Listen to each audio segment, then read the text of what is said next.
You have probably seen voter registration teams, maybe at a table at the farmers market or the state fair, or perhaps at your doorstep during the last election.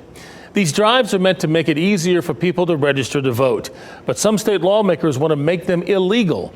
WRO Capitol Bureau Chief Laura Leslie explains why and how voting rights groups are reacting.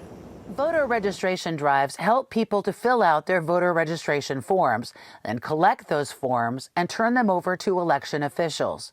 Groups across the political spectrum hold these drives. You can find them just about everywhere, especially at election time. A bill filed this week by some Republican lawmakers would make them illegal.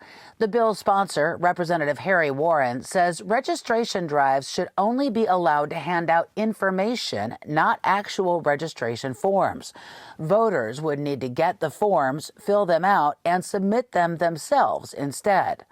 The bill protects their personal information and ensures they are actually registered regardless how they designate their political affiliation, Warren said. This is a bill that will disenfranchise voters. Ann Webb with Common Cause NC says voters of color, young voters, and disadvantaged communities are more likely than other groups to use these drives to register or update their registration, so they would see a bigger impact. It's an extreme bill that will prevent community organizations from supporting other community members directly in registering to vote.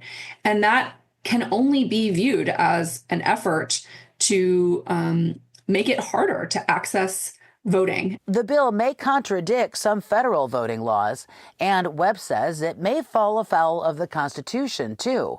Access to voter registration is protected.